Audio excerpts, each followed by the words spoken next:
Hello दोस्तों, कैसे हैं आप। आपका मेरे चैनल भारत सच बोलेगा पर स्वागत है दोस्तों। जय श्री राम। दोस्तों, आज मैं आपको एक ऐसी खबर सुना रहा हूं जिसको सुनकर आपका मन बिल्कुल खुश हो जाएगा। और वो खबर है दोस्तों हमारी एयरफोर्स के लिए। जी हाँ दोस्तों, अभी आपको मैंने कुछ दिन पहले खबर सुनाई थी कि राफेल से हम 114 फाइटर जेट की डील कर रहे हैं फ्रांस के साथ, राफेल विमान की। अब सुनने में आया है कि रशिया के साथ जो SU-57 की डील है दोस्तों, वो कोई एक स्क्वाड्रन, दो स्क्वाड्रन या तीन स्क्वाड्रन नहीं दोस्तों, वो लगभग 130 फाइटर जेट के करीब इंडियन गवर्नमेंट और एयरफोर्स चाहती है कि हम Su-57 लें। लेकिन इस ये जो है दोस्तों, ये 2+5 का इंफॉर्मेशन में होगी, यानी कि इसका मतलब ये है कि दो स्क्वाड्रन रशिया से आएंगी रेडीमेड वहां से, और बाकी की जो 5 स्क्वाड्रन है यानी कि लगभग 90 विमान के करीब, वो भारत के नासिक में बनेंगे दोस्तों। ये बहुत बड़ी खबर है दोस्तों। अब आपके मन में सवाल आया होगा कि जब हम 140 विमान खरीदेंगे Su-57, तो फिर हमारे एमका का क्या होगा दोस्तों। दोस्तों, एमका भारत का फ्यूचर का सबसे जबरदस्त फाइटर जेट है। जी हाँ, ये विमान जब आएगा, ये 2035 तक, तो उस समय इस विमान की टक्कर का विमान दुनिया में किसी के पास नहीं होगा, क्योंकि ये F-22 रैप्टर से भी एडवांस होगा। और रही बात Su-57 की, तो दोस्तों Su-57 पूरी तरह स्टेल्थ नहीं है, लेकिन चाइना के पास जो फाइटर जेट है वो 70% के करीब स्टेल्थ है। तो उसको देखते हुए Su-57 90% आप कह सकते हो कि स्टेल्थ है।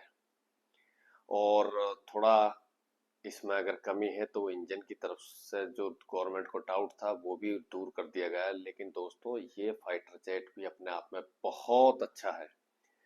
अब आप सोचिए कि एक तरफ राफेल, जी हाँ वही राफेल जिसने ऑपरेशन सिंदूर में पाकिस्तान की धज्जियां बिखेर दी और उसके एयरबेसों को निस्तनाबूद कर दिया दोस्तों, और दूसरी तरफ Su-57, और उसके बाद SU-30, उसके बाद हमारा तेजस MK1।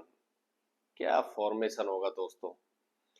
तो अगर ये फाइटर जेट इंडिया को मिल जाता है तो 114 राफेल और 140 के करीब Su-57, क्योंकि दोस्तों अब एयरफोर्स की योजना है, पहले योजना थी कि हम 42 स्क्वाड्रन रखना चाहते हैं एयरफोर्स में।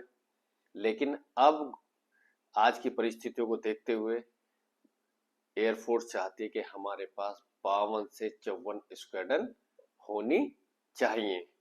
तो उसको देखते हुए ये गवर्नमेंट का डिसीजन है, और एयरफोर्स चाहती है कि Su-57 हम इतने खरीदें।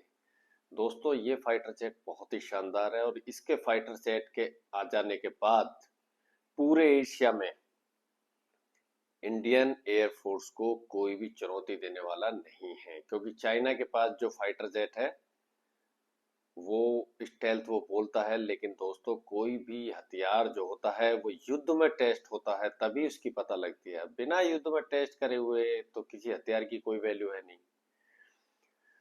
हालांकि Su-57 अभी युद्ध में टेस्ट नहीं हुआ है, लेकिन फिर भी ये रशिया के फाइटर जेट J-20 से बहुत बेहतर है दोस्तों। और दूसरी बात ये कि पाकिस्तान जैसे देश के लिए Su-57 काल है काल। ये दोनों मोर्चों पर हिंदुस्तान को अजय बना देगा दोस्तों। दोस्तों, कितना डेडली कॉम्बिनेशन होगा आप देखिए। Su-57, आपके पास होगा राफेल की तिगड़ी जो एक ऑफेंसिव आपका अटैक बनाएगा, और डिफेंसिव अटैक के लिए हमारे पास S-400 है और आकाश तीर है। तो हमारा डिफेंसिव और ऑफेंसिव दोनों अच्छे हैं दोस्तों। तो इस बार अगर पाकिस्तान कोई भी गलती करता है दोस्तों, तो इस बार हम उसको बिल्कुल भी छोड़ने के मूड में नहीं हैं। पाकिस्तान को बुरी तरीके से ठोकेंगे। और सऊदी अरब ने जो पैक्ट किया है कि जब हम ठोकेंगे पाकिस्तान को बचाना आएगा, तो दोस्तों वो भी नहीं आएगा, क्योंकि सऊदी अरब खुद अपनी प्रॉब्लम में है, वो कहाँ से किसको बचाना आएगा। वो हूतियों से तो बच नहीं पाते यार, क्या बचेंगे हमसे।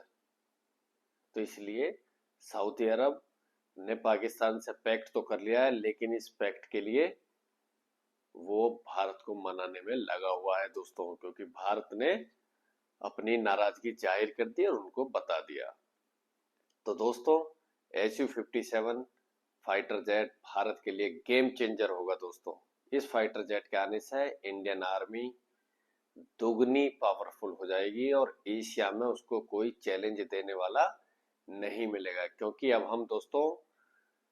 हम क्षेत्रीय पावर ना बनके वर्ल्ड लेवल की पूरे वर्ल्ड ऑर्डर को हम शिफ्ट कर रहे हैं।